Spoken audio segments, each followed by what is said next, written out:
روزوں میں جس بیسک چیز سے منع کیا گیا ہے ہم نے روزے اسی چیز کے بارے میں بنا دیے. We've made it all about food. جو ہم افطاری سے کھانا شروع کرتے ہیں تو سحری تک ٹھونستے ہی رہتے ہیں. جب 2016 میں جاپانیز بایولوجسٹ یوشی نوری اوسومی کو میڈیسن کا نوبیل انعام دیا گیا تو پاکستان میں لوگوں نے ہنگامہ کر دیا کہ دیکھا اسلام نے یہ بات 1400 سال پہلے ہی بتا دی تھی. یوشی نوری نے ثابت کیا تھا کہ کس طرح مہینہ بھر روزہ رکھنے سے جسم میں موجود خطرناک وائرس اور بیکٹیریا ختم ہو جاتے ہیں. جسم کے اندرونی سیلز کے سٹرکچرز میں سارا سال جو ٹوٹ پھوٹ ہوتی ہے وہ ٹھیک ہو جاتی ہے. روزہ رکھنے سے نئے سیلز بنتے ہیں، صحت اچھی ہوتی ہے اور عمر لمبی ہوتی ہے. اسی لیے صدیوں سے روزوں کو طویل عمری سے جوڑا جاتا رہا ہے. یہاں تک ہمارے مطلب کی بات تھی تو ہم نے خوب اس کا ڈھنڈورا پیٹا. یوشی نوری نے اس سے آگے جو کہا وہ ہم اگنور کر گئے.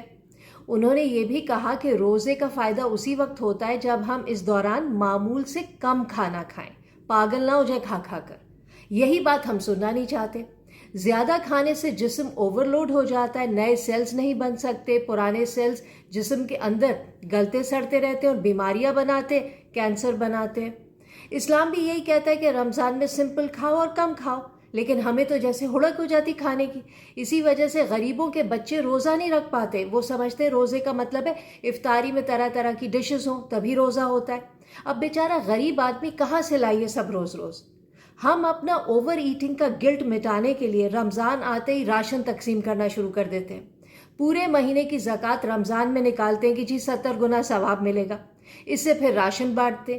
یہ نہیں سوچتے کہ جسے راشن دے رہے ہیں اسے باقی 11 مہینے بھی بھوک لگتی ہے. ویسے تو زکوٰۃ پورے سال میں کبھی بھی نکالی جا سکتی ہے، لیکن جو لوگ رمضان میں ہی نکالنا چاہتے ہیں وہ نکالیں، بس اسے پورے سال پر سپریڈ کر دیں. اسی ثواب کے چکر میں یہ نیریٹو بھی بنایا گیا ہے کہ رمضان میں خرچہ بڑھ جاتا ہے، اس لیے غریبوں میں راشن تقسیم کیا جاتا ہے. حالانکہ دیکھا جائے تو رمضان میں باورچی خانے کا خرچہ نہ بڑھنا چاہیے نہ کم ہونا چاہیے. سحری میں ناشتہ اور افطاری میں کھانا. خرچہ تو اس وقت بڑھے گا جب سحری اور افطاری کو لوگ دعوت سمجھیں گے، پارٹی سمجھیں گے. رمضان کا مہینہ اوور ایٹنگ کا نہیں، انڈر ایٹنگ کا مہینہ ہے، معمول سے کم کھانے کا مہینہ ہے. تبھی اس کا جسمانی، ذہنی اور روحانی فائدہ ہے. اسلام تو روزمرہ کے لیے بھی کہتا ہے کہ کھانے بیٹھو تو 1/3 پیٹ خالی رکھو.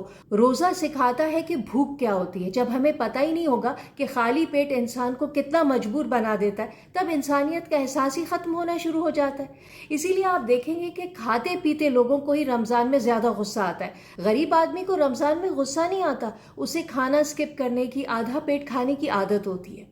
اس اوور ایٹنگ کی وجہ سے پوری دنیا میں صرف پاکستان میں رمضان کے دوران کھانے پینے کی چیزیں مہنگی کر دی جاتی ہیں. غریب اور کہیں کا نہیں رہتا. جب ان سے کہو کہ جو چیز مہنگی ہے اس کا 2-3 دن بائیکاٹ کرو تو لوگ کہتے ہیں کہ یہی تو مہینہ ہے جس میں ہم پھل فروٹ کھاتے ہیں یا ہمارے بچے ضد کرتے ہیں. تو بھائی تمہارے اپنے ہی بچے ہیں نا، روکو انہیں، منع کرو، سمجھاؤ کہ سماجی بہتری کے لیے، گریٹر گڈ کے لیے اگر 2-4 دن پھل نہیں کھاؤ گے تو کچھ نہیں ہوگا، صحت ہی اچھی ہوگی.